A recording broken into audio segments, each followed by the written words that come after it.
Good morning everyone. हमारे next theorem है, most important theorem है। देखो क्या कहती है कि proof that there exist a real continuous function. एक रियल कॉन्टीन्यूस फंक्शन एग्जिस्ट करेगा ऑन रियल लाइन जो कि विच इज़ नोवेयर डिफरेंशिएबल, जो कहीं पर भी डिफरेंशिएबल नहीं होगा। तो मैंने एक फंक्शन डिफाइन किया है F of x is equals to mod of x. ये मैंने phi of x is equals to mod of X मैंने फंक्शन लिया है where X lies between -1 to 1। अगर मैं इसको रियल लाइन पे एक्सटेंड करूँ तो मैं सपोज कर लेती हूँ, अगर मुझे इसको रियल लाइन पे एक्सटेंड करना है तो मैंने सपोज किया कि फाई ऑफ एक्स प्लस 2 किसके इक्वल है, फाई ऑफ एक्स के इक्वल है। तो कैसे एक्सटेंड होगा, जैसे फाई ऑफ 3 है, फाई ऑफ 3 की वैल्यू फाई ऑफ 1 + 2 होगी और फाई ऑफ 1 + 2 किसके इक्वल होगा, फाई ऑफ 1 के, which is known. Similarly phi of 5 की वैल्यू भी मैं फाइंड आउट कर सकती हूँ, 7 की भी, -7 की भी। इस तरह से मैं पूरी रियल लाइन पे फाई की वैल्यू जो है किसी भी पॉइंट पे फाइंड आउट कर सकती हूँ। तो मैंने इसको होल रियल लाइन पे क्या किया है, एक्सटेंड कर दिया है by supposing phi of x plus 2 is equals to phi of x. अब phi of x is equal to mod of x है, तो मैंने 2 पॉइंट्स लिए एस और टी जो हमारे रियल लाइन से आ रहे हैं, क्योंकि ये इस फंक्शन को हमने रियल लाइन पे एक्सटेंड किया है। तो S comma T belongs to R. तो क्या मैं लिख सकती हूँ मॉड ऑफ फाई ऑफ, मैंने क्या फाइंड आउट करना है, सबसे पहले मुझे शो करना है ना कि ये रियल कॉन्टीन्यूस फंक्शन होना चाहिए। तो कॉन्टीन्यूस शो करने के लिए मैंने क्या लिया, phi of S minus phi of T का मॉड। फाई ऑफ एक्स, देखो फाई ऑफ एक्स क्या है आपके पास, मॉड ऑफ एक्स है, तो फाई ऑफ एस क्या होगा, मॉड ऑफ एस होगा, और फाई ऑफ टी क्या होगा, मॉड ऑफ टी होगा। तो यहाँ से क्या आएगा आपके पास, mod of modulus of S minus modulus of T, और ये बाय आइडेंटिटी दिस कि mod of x minus mod of y is less than equals to mod of x minus y. ये आइडेंटिटी का यूज़ करके ये किससे less than equals to आ गया, एस माइनस टी से। और जब एस माइनस टी जो है लेस देन डेल्टा होगा, let S minus T mod is less than delta is equals to delta किसके इक्वल है, एप्सिलॉन के। इट मीन्स ये होल वैल्यू किसके लेस हो जाएगी, एप्सिलॉन के। तो यहाँ से मैं लिख सकती हूँ mod of phi of S minus phi of T is less than epsilon. कब होगा, whenever mod of S minus T less than delta होगा। तो ये किसकी डेफिनेशन बन गई, कॉन्टीन्यूटी की। तो we can write phi is uniformly continuous on R. अगर वो यूनिफॉर्मली कॉन्टीन्यूस है, it means phi is continuous on R. तो phi of x is equal to mod of x क्या हो गया, कॉन्टीन्यूस हो गया। अब मुझे क्या शो करना है कि ये फंक्शन क्या हो, नो वेयर डिफरेंशिएबल हो। तो उसके लिए मैंने क्या लिया, डिफाइन किया f of x is equals to summation N is equal to 0 to infinity 3/4 raise to power n phi of 4 raise to power N x. Means मुझे ये फाई ऑफ इस पूरे को अगर मैं शो कर दूँ कि ये नोवेयर डिफरेंशिएबल है, तो ये क्या हो जाएगा, फाई फंक्शन क्या हो जाएगा, नोवेयर डिफरेंशिएबल हो जाएगा। तो मैंने इसको लेट किया कि ये पूरी टर्म जो है एफ एन ऑफ एक्स है, where f N of x is equal to 3/4 raise to power n d of phi of 4 raise to power N x, where n is equals to 0, 1, 2 and up to so on. अब मैं mod of f N of x की बात करूँ तो mod of f N of x ये होगा इस value का मॉड, और ये किससे लेस देन इक्वल्स टू होगा, less than equals to mod of 3/4 n mod of phi of 4 raise to power N x. अब ये टोटल वैल्यू किससे लेस होगी, इस टर्म से लेस होगी, है ना। तो इस टर्म से less than equals to 3/4 raise to power n होगी। ये क्या बना रहा है, एक 3/4 रेज टू पावर एन है, तो ये क्या बना रही है, अगर मैं एन को ओपन करूँ, N is equal to 1 2 3 and up to so on, तो एक जीपी सीरीज़ बनेगी, जिस जीपी सीरीज़ का कॉमन रेशियो आर क्या होगी, 3/4। और by GP test, comparison test से हम क्या कह सकते हैं कि अगर आर की वैल्यू जो है, आर की वैल्यू क्या है, 3/4, अगर आर की वैल्यू लेस देन 1 होती है तो आपके पास जो सीरीज़ होती है वो कैसी होती है, कन्वर्जेंट, और अगर ग्रेटर देन 1 होती है तो क्या होती है, डाइवर्जेंट। यहाँ पे आर की वैल्यू 3/4 है, तो 3/4 मीन्स लेस देन 1, और अगर लेस देन 1 है तो कॉमन रेशियो लेस देन 1 है, तो ये सीरीज़ कैसी हो जाएगी, कन्वर्जेंट हो जाएगी। एफ एन ऑफ एक्स क्या हो जाएगा, कन्वर्जेंट हो जाएगा। अब देखो mod of f N of x less than, हमने जो विस्ट्रेस एम टेस्ट पढ़ा था, विस्ट्रेस एम टेस्ट क्या कहता है कि अगर mod of f N of x less than equals to M N है, विच इज़ ये हमने प्रूव किया, और अगर समेशन एफ एन, अब यहाँ से समेशन एफ एन जो है, अगर मैं ये एफ एन की वैल्यू है तो ये समेशन एफ एन क्या होगा, यूनिफॉर्मली कन्वर्जेंट होगा। और अगर कब होना चाहिए summation F n uniformly convergent, if summation m n is convergent. As you know that हमने प्रूव किया कि इसकी value less than equals to M n हो गई है, ये एम एन हो गया।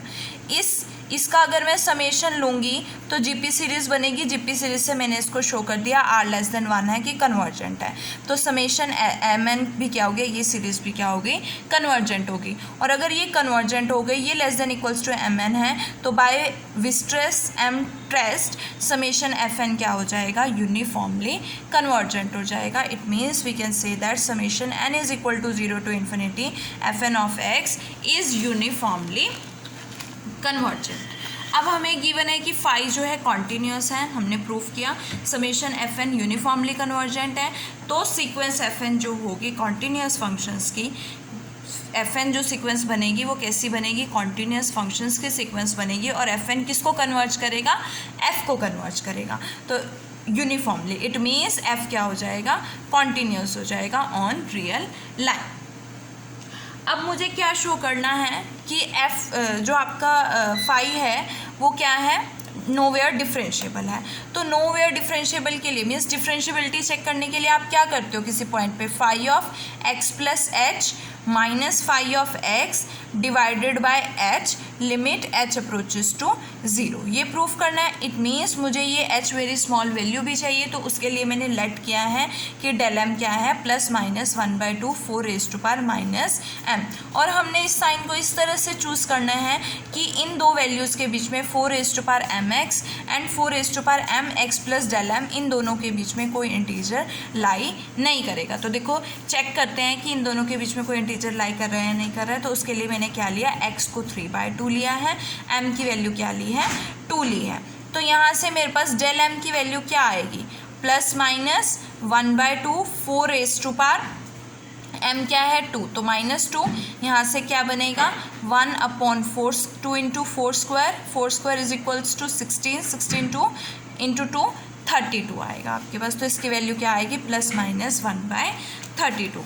अब मैं 4 raise to power M x की वैल्यू फाइंड आउट करती हूँ। m क्या है 2, तो 4 स्क्वायर, और x की वैल्यू क्या है 3/2, तो यहाँ से क्या आएगा 16 into 3/2 is equals to 24। Similar 24। अब 4 raise to power M x plus del m find out करती हूँ, तो x की वैल्यू आपके पास 3/2 है, डेल एम की वैल्यू 1/32 है। 4 रेज़ टू पावर m क्या है 4 रेज़ टू पावर 2, सॉल्व करोगे आपके पास क्या वैल्यू आएगी, दो वैल्यूज़ आएंगी, एक प्लस के लिए और एक माइनस के लिए, 24.5 एंड 23.5। अगर मैं 24.5 लेती हूँ तब भी 24 और 4.5 के बीच में कोई इंटीजर लाई नहीं करता। अगर मैं 23.5 लेती हूँ तो तब भी 23.5 और 24 के बीच में कोई इंटीजर वैल्यू लाई नहीं करती है। तो अब हम डिफरेंशिएबिलिटी चेक करेंगे, तो उसके लिए मैंने जो फंक्शन लिया है, देखो आपके पास क्या है, क्या फाइंड आउट करना होता है, phi of x plus h minus phi of x divided by h. X यहाँ पे क्या है 4 raise to power N x लिया है, एच की वैल्यू मैंने क्या ली है 4 raise to power N del M ली है, और again x is equals to 4 raise to power N X. तो यहाँ से क्या बनेगा, phi of 4 raise to power N X plus del M minus phi of 4 raise to power N X divided by del M. अब देखो n और m की values की बात हो रही है, तो n और m के केस में 3 केसेस होंगे, है ना। n और m की वैल्यूज़ पे डिपेंड करेगा ना, इस फंक्शन की जो डिफरेंशिएबिलिटी है वो किस पे डिपेंड करेगी, n और m की वैल्यूज़ पे। तो 3 केसेस कौन कौन से बनेंगे कि अगर n is greater than m होता है, या सेकंड केस बनेगा n is less than m होता है, और थर्ड केस क्या बनेगा अगर n जो है m के इक्वल होता है। ये तीनों केसेस हम डिस्कस करेंगे। सबसे फर्स्ट केस क्या है हमारा कि n जो है ग्रेटर देन m है, और अगर n ग्रेटर देन m है तो मैं एन इसकी बात करती हूँ 4n डेल एम की वैल्यू क्या होगी। देखो डेल एम की वैल्यू है आपके पास ±1/2 4n, बट मुझे किसकी वैल्यू चाहिए 4n डेल एम की वैल्यू चाहिए, विच इज़ ±1/2 4n होगी, और इंटू 4 क्या हो जाएगा n हो जाएगा। बेस सेम पावर से ऐड करोगे आपके पास क्या आएगा 1/2 4n-m। 4 को लिख सकते हो 2, so we can right 2n-2m, और ये 2 ऊपर आएगा तो साथ में क्या आ जाएगा -1 आएगा। अब n और m की बात करते हैं कि n-m जो है वो greater than n is greater than m है, तो n-m क्या होगा ग्रेटर देन 0 होगा, और इनका ट्वाइस क्या होगा ग्रेटर देन 0। ट्वाइस लिया है, nm इंटीजर्स हैं, तो 2n-2m किससे ग्रेटर होगा 1 से भी ग्रेटर होगा। तो अगर मैं 1 को लेफ्ट हैंड साइड में लेके आऊँगी तो 2n-2m-1 क्या होगा पॉजिटिव होगा, मीन्स ग्रेटर देन 0 होगा। अब 4n मतलब 2 का मल्टीपल है, तो ये नंबर कैसा होगा इवन नंबर होगा। और 5 की हमने अभी डिफाइन किया ना, 5 की पीरियोडिसिटी क्या है 2, हर 2 के बाद उसकी सेम वैल्यू आ जाती है। सो 5x + 2 = 5x होगा, और ये इवन नंबर है तो यहाँ से 5 है x + 4n डेल m, ये इवन नंबर है, इसलिए इसकी वैल्यू क्या हो जाएगी 5 x हो जाएगी। Means 5 x + 4n del m = 5 x हो जाएगी। हमने क्या लिया था capital gamma n = 4n x + del m और -5 x अपॉन डेल m। ये दोनों वैल्यूज़ क्या हो गई सेम हो गई, तो सेम वैल्यूज़ सब्ट्रैक्ट करोगे तो आंसर क्या आएगा 0। तो इस केस के लिए गामा कैपिटल गामा n क्या हो गया है 0 हो गया है, where n is greater than m। अब सेकेंड केस पे चलते हैं कि n is less than m है। अगर मैं n लेस देन m के लिए बात करूं तो मॉड ऑफ, अगर मैं कैपिटल गामा n का मॉड फाइंड आउट करूं तो मॉडुलस क्या बनेगा 5 x + डेल m -5 x। अगर मैं फंक्शन देखो मेरे पास इसको मैं लिख सकती हूँ 4x + 4n del m। x किसके इक्वल है मॉड ऑफ x के इक्वल है, तो मैं इसको लिख सकती हूँ mod of 4x + 4n del m minus इसका क्या आएगा मॉड 4n x आएगा अपॉन में डेल m आएगा। यहाँ से क्या बनेगा, इसको मैं लिख सकती हूँ less than equals to mod of 4n x plus mod of 4n del m minus mod of 4n x upon del m। ये टर्म से ये टर्म कैंसिल हो जाएगी, तो किससे लेस देन इक्वल्स टू बनेगी value 4n del m upon mod of del m। Separate करोगे तो मॉड ऑफ डेल m से मॉड ऑफ डेल n, तो ये किससे लेस हो गया less than equals to 4n हो गया। तो आपके पास n लेस देन m के लिए क्या वैल्यू आई है 4n वैल्यू आई है। नाउ हमारा थर्ड केस है when n is equals to m होगा। तो n is equals to m के केस में capital gamma of n is equals to same mod of this आपने ओपन किया, यहाँ से mod of 4n x + 4n del m minus 4n x upon mod del m।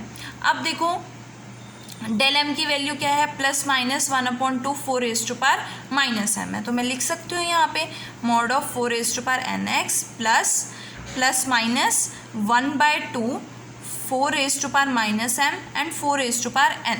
अब n जो है m के इक्वल है, तो मैं इस m के प्लेस पे n लिख सकती हूँ, ये दोनों कैंसिल आउट हो जाएंगे, 1 आ जाएगा 4n 1, तो मेरे पास क्या बचेगा 1/2 बचेगा minus 4n x upon del m। Again less than equals to करोगे mod of 4n x plus आपके पास क्या आ जाएगा प्लस माइनस प्लस हो जाएगा मोड के केस में 1/2 minus mod of 4m x divided by mod of del m।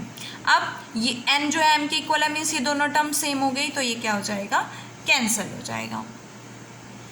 तो यहाँ से आपके पास क्या वैल्यू आएगी less than equals to 1/2 divided by mod of del m. Again mod of del m की वैल्यू पुट करोगे, प्लस माइनस 1/2 4⁻⁻1।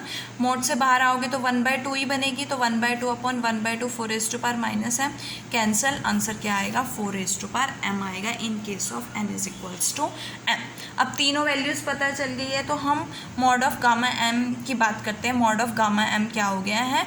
4⁻m हो गया अगर n is equals to m है आपके पास। अब मुझे क्या फाइंड आउट करना है? Mod of f of x plus del M minus f of x upon del M.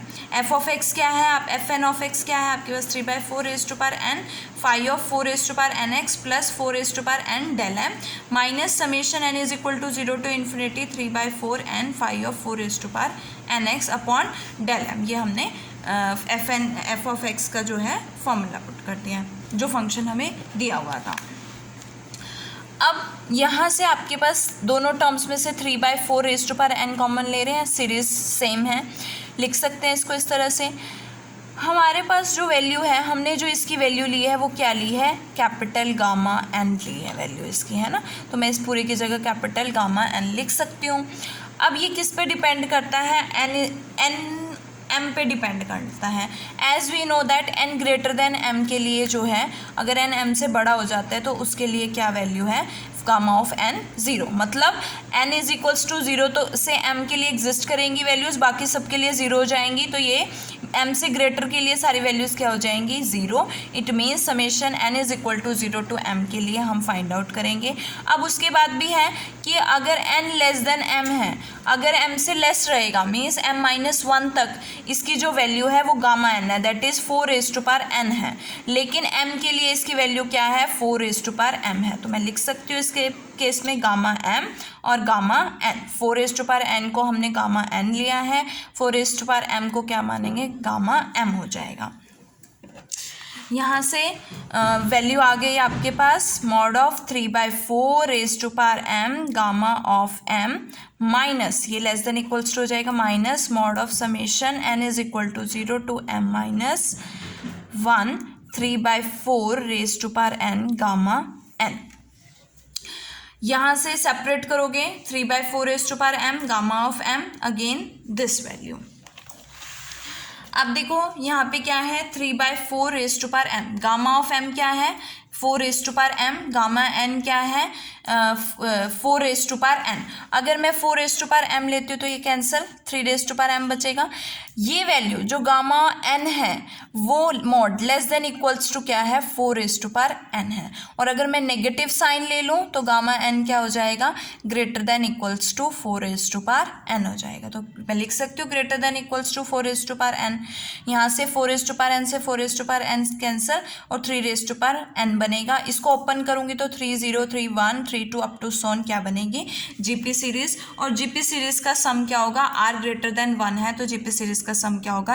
ar⁻n-1 upon r-1। r क्या है यहाँ पे? 3 है। n क्या है? m-1 है, लास्ट टर्म m-1 तक है, -1 अपॉन m-1 क्या बनेगा? -2 बनेगा। तो यहाँ से क्या बनेगी? +2। यहाँ से क्या वैल्यू आएगी? ये वैल्यू आएगी आपके पास। और ये टर्म बनती है आपके पास सॉल्व करने के बाद 2 × 3⁻m-3⁻m-,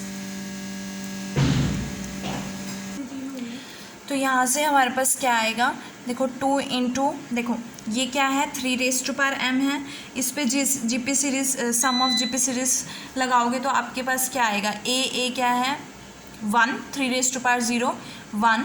r क्या है? 3⁻, कितनी टर्म्स बनेंगी? m-1 तक जा रहा है मतलब 0 से स्टार्ट है तो m टर्म्स बनेंगी 3m-1 अपॉन r क्या है? 3-1 दैट इज़ 2। तो आपके पास क्या आएगा? 3⁻m माइनस 3⁻m, सॉरी यहाँ पे आएगा इसके अपॉन में, ठीक है। तो -3⁻m plus 1 divided by 2 LCM लोगे तो ये 2 इसके साथ आ जाएगा और ये अपॉन में 2 रहेगा और 2 माइनस 1 1, तो 3 raise to power m plus 1 divided by 2 ये वैल्यू आएगी आपके पास। और जैसे आप m को इन्फिनिटी अप्रोच कराओगे तो ये टर्म भी क्या हो जाएगी, इन्फिनिटी हो जाएगी। It means mod of f of x plus del M minus f of x upon del m क्या हो गया, इन्फिनिटी को अप्रोच कर रहा है। As m approaches to infinity it means f is not differentiable for any x belongs to are.